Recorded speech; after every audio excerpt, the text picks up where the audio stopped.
그리스도인은 예수 그리스도의 구속의 은총으로 구원받은 사람입니다.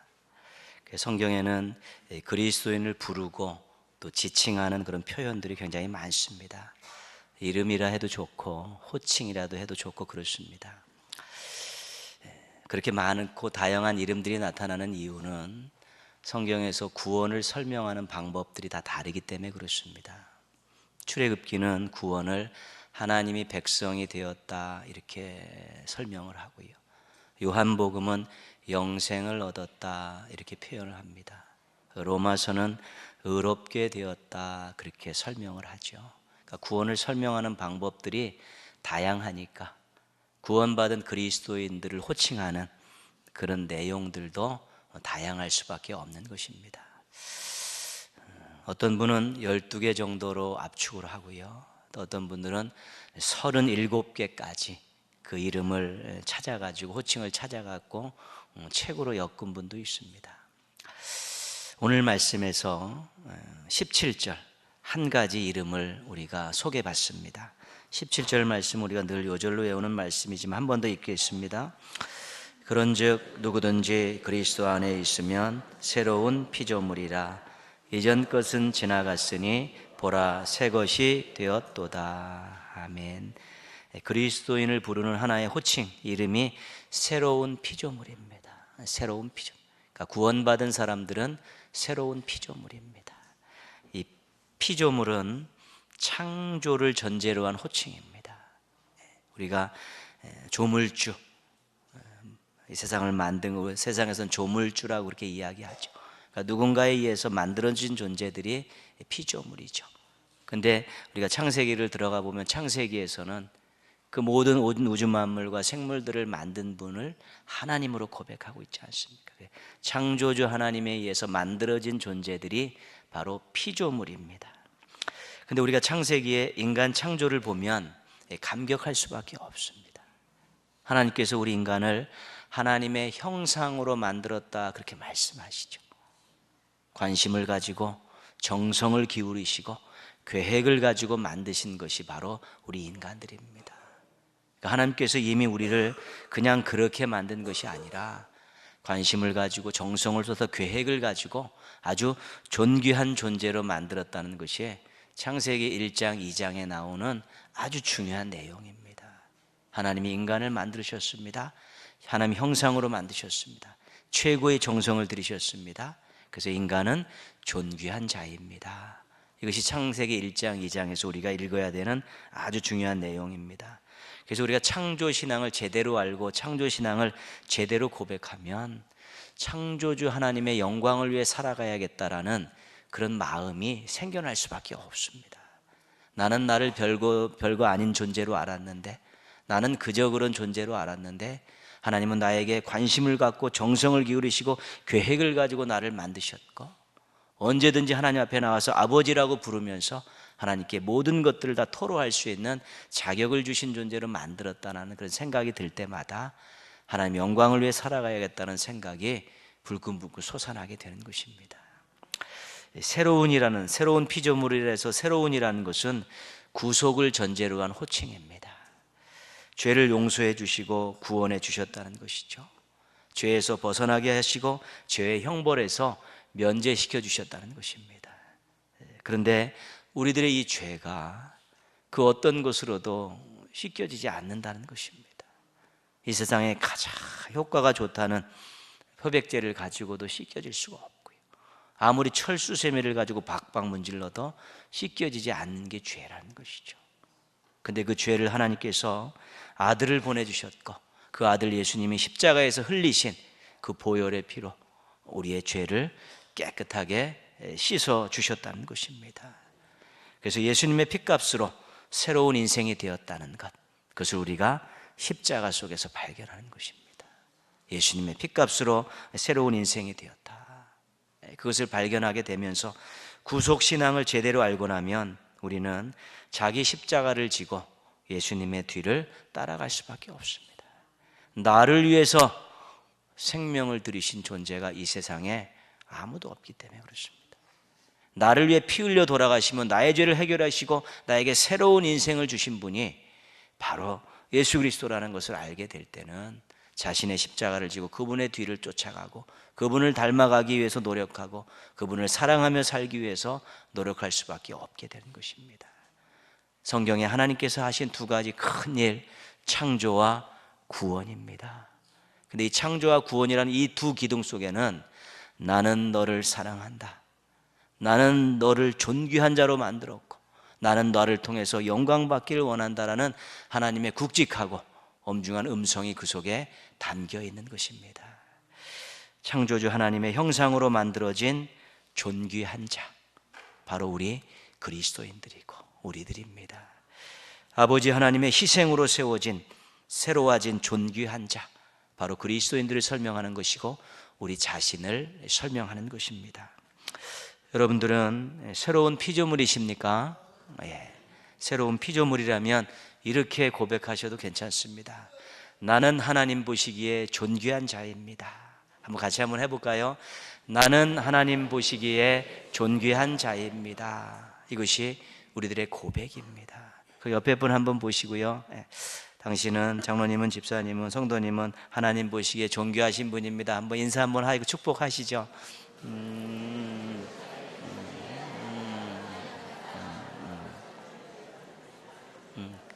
그러시죠. 늘 그 고백을 갖고 사시긴 좋죠. 남들은 나를 어떻게 보는지 몰라도 하나님 보시기에 나는 존귀한 자입니다. 이걸 갖고 살면 인생에 큰 동력을 얻는 것이고 재산을 가지고 사는 것입니다. 남부럽지 않게 살 수 있는 것입니다. 새로운 피조물을 은혜의 관점에서 보니까 거기 속에서 존귀한 자라는 것을 우리가 발견하게 됩니다. 그럼 오늘 말씀 새로운 피조물을 사명의 관점에서 볼 때는 새로운 피조물이 무엇이고 그 속에서 무엇을 발견할 수 있는가, 이것을 오늘 살펴보고자 합니다. 사명의 관점으로 설명하기 위해서 사용된 단어가 화목이라는 단어입니다. 우리 18절 말씀 보시죠. 18절 말씀 같이 읽겠습니다. 모든 것이 하나님께로서 났으며 그가 그리스도로 말미암아 우리를 자기와 화목하게 하시고 또 우리에게 화목하게 하는 직분을 주셨으니. 아멘. 오늘 읽은 말씀 속에 가장 많이 나오는 단어가 화목이라는 단어죠. 그리스도로 말미암아 그리스도인은 하나님과 화목하게 되었다는 것입니다.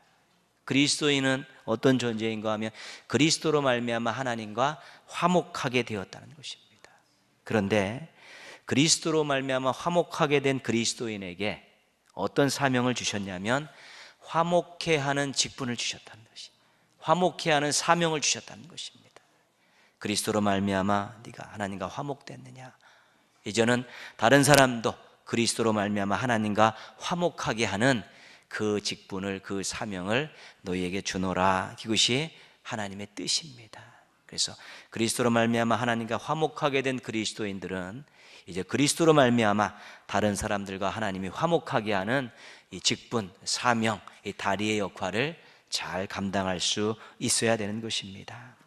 그리스도로 말미암아 다른 사람이 하나님과 화목하게 하는 직분, 이 사명은 바로 복음을 전하는 것이고요, 전도하는 것이고요, 구원으로 사람들을 초대하는 것이고요, 하나님을 자랑하는 것입니다. 그래서 오늘 그리스도로 말미암아 화목하게 되었다는데 이 그리스도로 말미암아라는 뜻이 어떤 의미인가가 굉장히 중요합니다. 첫 번째, 그리스도로 말미암아라는 뜻은요, 그리스도께서 대가를 치르셨기 때문에 그런 뜻입니다. 죄인들을 위해서 십자가에서 피 흘려 죽으신 것을 말합니다. 그렇기 때문에 하나님과 다른 사람을 화목하게 하는 이 직분과 사명을 받은 사람들은 십자가 은혜를 경험할 수 있어야 되고요, 십자가를 자랑할 수 있어야 되는 것입니다. 예수님의 십자가 때문에 내가 하나님과 화목하게 되었습니다. 그렇기 때문에 이 십자가 때문에, 그리스도 때문에 피 흘려 돌아가신 그 대가를 치르셨기 때문에 당신이 하나님과 화목할 수 있습니다라고 이야기할 수 있기 위해서는 이 십자가에서 대가를 치르신 예수 그리스도의 십자가의 그 은혜가 가슴 속에 사무쳐야 되고 그것이 자랑거리가 될 수 있어야 되는 것입니다. 우리 신앙인들이 공통적으로 전도하는 것을 굉장히 어렵게 생각하고 부담스럽게 생각합니다. 뭐 다 마찬가지지요. 기술을 몰라서, 방법을 몰라서 그런 것이 아니라 이 속에 십자가의 은혜가 뜨겁지 않기 때문에 그런 것입니다. 십자가의 은혜로 하나님과 화목하게 되었고 구원받고 그리스도인이 되었고 성도가 되었고 하나님의 자녀가 되었고 하나님 나라에 가게 되었는데, 그 모든 것이 이 십자가의 은혜인데, 그것이 여기 뜨거울 때 그 뜨거운 가슴을 가지고 복음을 전하고 하나님을 자랑할 수 있고 또 전도할 수 있는 것입니다.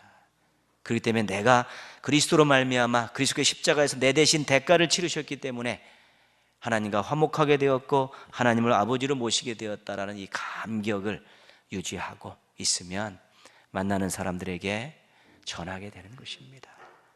말이 수려하지 않아도, 달변이 아니더라도 진심을 가지고 전하면 되는 것이고요. 어떻게 그렇게 섬기며 살 수 있습니까? 사랑하며 살 수 있습니까? 이야기할 때 내가 그리스도의 십자가로 말미암아 그 은혜로 말미암아 내가 구원받았기 때문에 내가 이렇게 살 수 있는 것입니다라고 이야기해 줄 수 있으면 그것으로 충분한 것입니다. 20절 말씀 보면요, 이런 말씀이 있죠. 그러므로 우리가 그리스도를 대신하여 사신이 되어, 사신은 누군가 왕이라든가 주인이 보내는 것 아닙니까? 대신 어떤 사명을 위해서. 그러니까 우리가 복음의 사신들이죠. 실은 그리스도로 말미암아 하나님과 화목합시다, 이런 귀한 말씀을 가지고 우리가 가서 사람들에게 그것을 전하는 그리스도를 대신한 사신이라는 것인데, 그것이 바로 우리가 그리스도인으로서 화목하게 하는 직분을 받고 화목하게 하는 사명을 감당해야 되는 아주 중요한 일이 되는 것입니다. 그래서 그리스도로 말미암아 그리스도께서 대가를 치르셨기 때문에 내가 하나님과 화목하게 되었다는 사실 잊지 마시고, 또 그 십자가의 귀한 은혜와 사랑을 가슴에 안고 우리 다른 사람을 하나님과 화목하게 하는 이 일을 잘 감당하면 그 행복한 인생입니다. 하나님 기억하시는 인생이고 하나님께서 인도하시는 인생이 되어질 수 있는 것입니다. 그리스도로 말미암아 화목이 이루어진 것이 우리 구원의 진리인데요, 그리스도로 말미암아라는 또 하나의 뜻은 그리스도께서 통로가 되셨기 때문에 그런 뜻입니다. 구원의 통로입니다. 예수님은 다른 이로서는 구원을 받을 수 없나니 천하 사람 중에 구원을 받을 만한 다른 이름을 우리에게 주신 일이 없습니다. 사도행전 4장 12절 말씀이죠. 이 말씀은 예수님이 유일한 구원의 통로라는 것입니다. 이 세상에 유일한 구원의 통로가 예수님이라는 것입니다. 그러면 우리도 작은 통로가 되는 것입니다. 다른 사람들을 그리스도로 말미암아 화목하게 한다는 것은 작은 통로가 되는 것입니다. 유일한 구원의 통로까지 다른 사람들을 인도하는 작은 통로가 바로 그리스도인이 되어야 된다는 것입니다. 말과 삶으로 세상 사람들을 유일한 구원의 통로로 인도하는 것이 중요한 사명입니다. 중요한 직분입니다. 사도 바울은 이것을 영광스러운 직분이다 그렇게 말합니다. 왜냐하면 하나님께서 최고의 관심을 가지고 계신 일을 하기 때문에 그렇습니다. 하나님께서 기뻐하시는 일을 하는 직분이기 때문에 그렇고요, 한 사람의 인생을 살리는 일이기 때문에 영광스러운 직분이다, 그렇게 자긍심을 가지고 그가 평생 복음을 전하며 살았던 것입니다. 통로는 통하여 다닐 수 있도록 만들어진 길입니다. 우리가 유일한 구원의 통로인 예수님께로 작은 통로가 되어서 사람들을 인도해야 되는데요, 통로가 너무 작으면 좁으면 가지 못할 수도 있습니다. 또 통로 안에 장애물이 있으면 가기가 어려울 수 있고요, 통로가 더러우면 가려는 사람들이 꺼리낌을 느낄 수 있습니다. 그래서 유일한 구원의 통로가 되시는 예수님께 사람들을 인도하기 위해서는 우리가 작은 통로이지만 잘 점검해야 됩니다. 먼저 우리가 하나님의 사랑 때문에 행복해야 합니다. 그래야 우리를 통해서 예수 그리스도께 나갈 수 있기 때문에 그렇습니다. 교회 갑시다, 예수님 믿읍시다 이야기하는데 그냥 온갖 근심 걱정 다 안고 있고요, 정말 괴로운 인생을 걸어가는 것처럼 그렇게 소개하면 절대로 따라올 사람이 없습니다. 그 길을 갈 사람이 없는 것이죠. 의심과 욕심 잘 다스려야 됩니다. 이 길을 가면 반드시 구원을 얻고 행복합니다. 자기가 경험했기 때문에 확신 있게 이야기해야 되죠. 한번 와보시면 어떻게 될지 모르겠는데 한번 가보십시다 이래버리면 그거는 확신이 없습니다. 그러면 아무로 인도할 수 없는 것입니다. 마음속에 솟아나는 욕심들 벗어버리지 못하고 세상 것 쫓아가면서 세상 것 바라보며 살면서 다른 사람에게 유일한 구원의 통로인 예수님께 가자고 이야기하면 절대로 인도하기 어려운 것입니다. 정결한 삶을 살아야 될 이유가 거기에 있는 것입니다. 주님을 향한 깨끗한 삶을 살아가게 될 때 사람들이 그 통로로 우리를 통로 삼아 유일한 구원의 통로인 예수님께 나아갈 수 있기 때문에 그런 것입니다. 유일한 구원의 통로이신 예수님께 사람들을 인도하는 작지만 깨끗한 통로들 되는 것, 우리들 평생의 꿈이 되어야 되고 또 그렇게 살아야 되고 그것을 통해 하나님을 기쁘시게 해드릴 수 있어야 되는 것입니다. 모쪼록 작지만 깨끗해서 많은 사람들을 유일한 구원의 통로인 예수님께 인도하는 우리 멋지고 행복한 성도들 되기를 주님의 이름으로 부탁드리겠습니다. 우리가 5월이 가정의 달입니다. 그런데 좀 어린이주일도 4월 말로 또 어버이주일도 한 주간씩 땡겼습니다. 왜냐하면 어린이날 어버이날을 지나고 나서 주일을 지키면 조금 맥 빠질 것 같아가지고 좀 땡겨서 그렇게 지키고 있습니다. 아직 믿지 않는 가족들 때문에 가정 복음화를 소망하는 가정이 있습니까? 그러면 여러분들이 먼저 나는 우리 가정의 구원의 작은 통로라고 선언하셔야 합니다.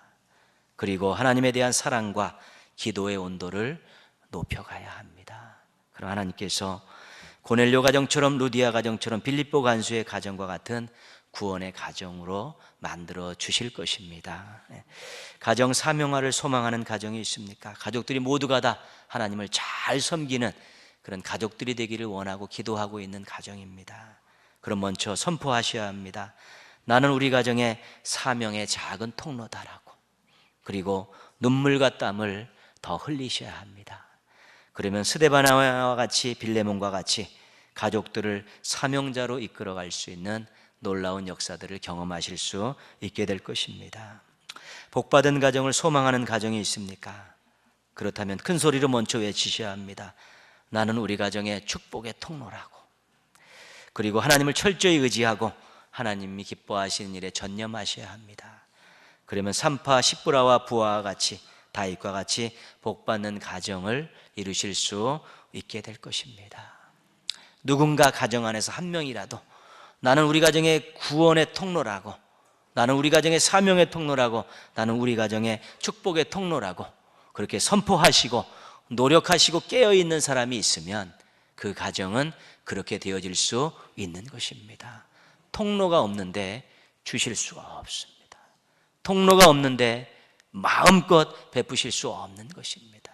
그래서 한 명의 깨어있는 가족이 구원의 통로로, 사명의 통로로, 축복의 통로로 깨어있으면 얼마든지 행복한 가정을 이룰 수 있는 것인데요.